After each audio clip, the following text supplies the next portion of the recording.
2 Kings chapter 5. Naaman healed of leprosy. Now Naaman was commander of the army of the king of Aram. He was a great man in the sight of his master and highly regarded, because through him the Lord had given victory to Aram.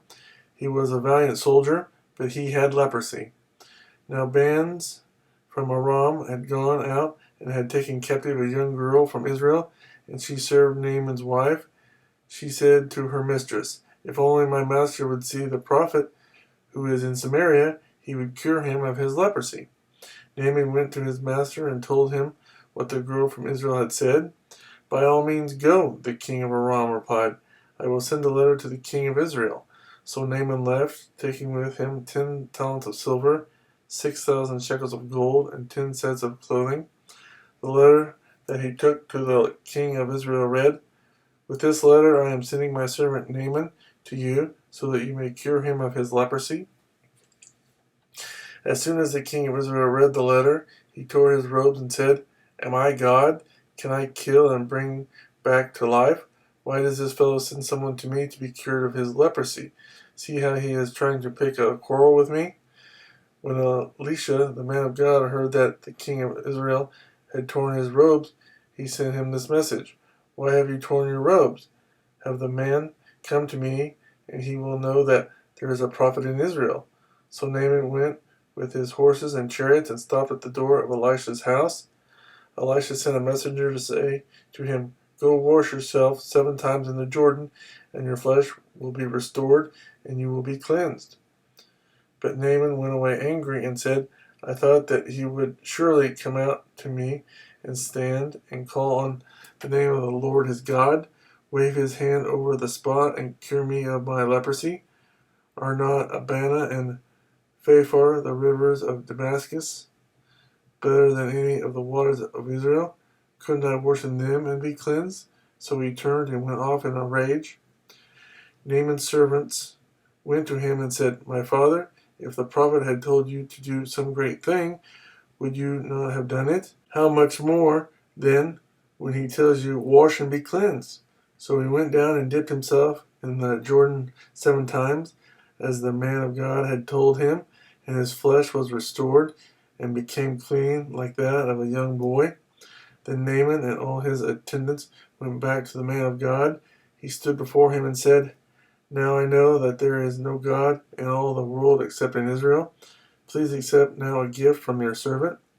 The prophet answered, "As surely as the Lord lives, whom I serve, I will not accept a thing." And even though Naaman urged him, he refused.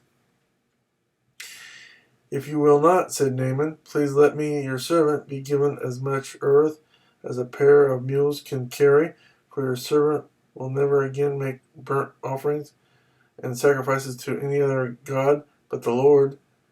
But may the Lord forgive your servant for this one thing.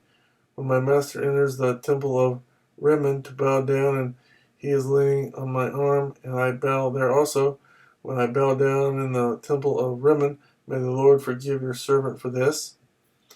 "Go in peace," Elisha said.